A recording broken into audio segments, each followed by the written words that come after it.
Hey, welcome to another Firefly beading tutorial.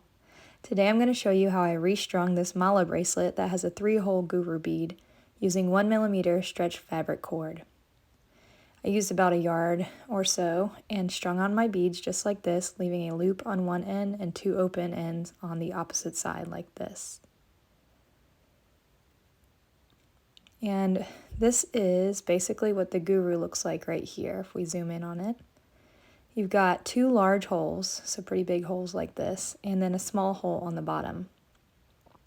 And what I'm going to do is insert my open ends through the large holes, spread apart my open ends, and slip on the loop from the opposite end of the bracelet, and then pull.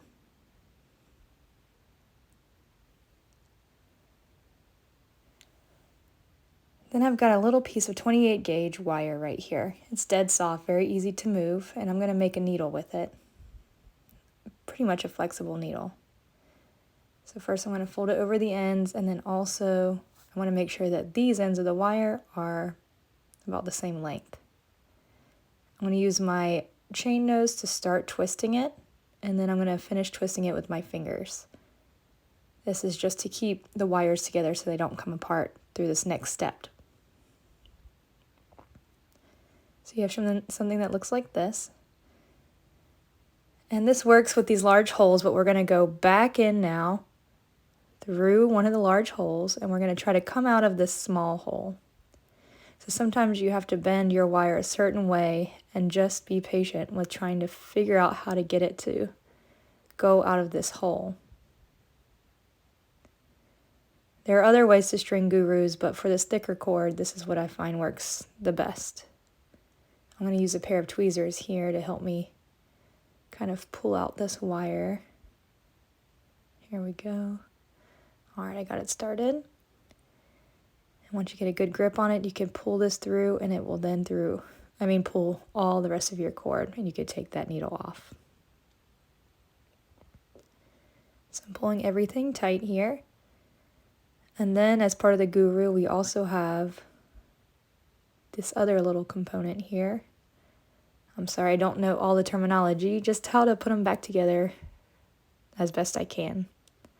I'm going to slide it so that the cone shape is facing up and nestled against that guru bead.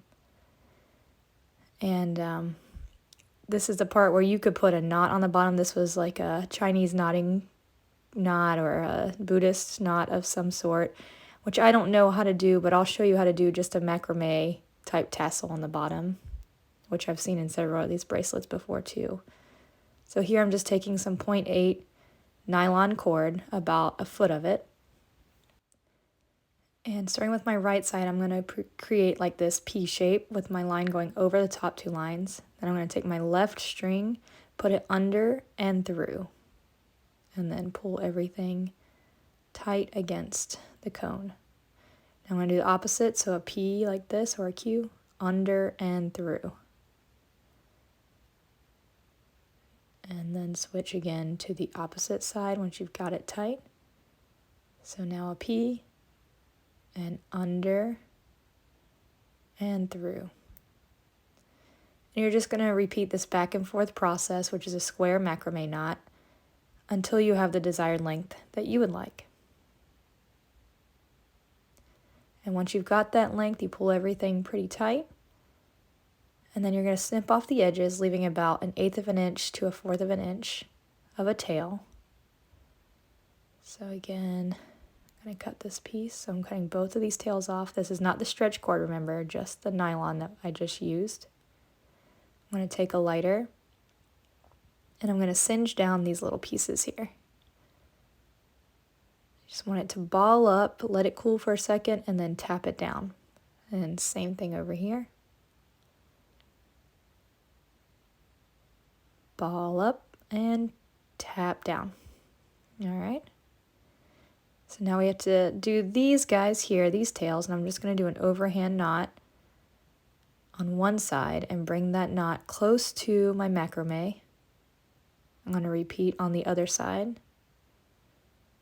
So overhand knot, and slide this knot so it's up against the macrame too. And then I'm just going to secure these knots by pulling pretty tight. And because it's the stretch fabric, it'll loosen up a little bit and leave small little tails, little space. Then you just cut off these tails. And what I like to do, because there's a nylon on the outside of it, is I'm just going to barely burn that. It won't burn the stretch on the inside, but it'll at least seal it. And this is how I redo the mala bracelets, if I can, with these guru beads. Sometimes they are very tricky. If you like this video, please hit like or subscribe to our channel to learn more techniques like this. And thank you so much. Happy beading from us at Firefly.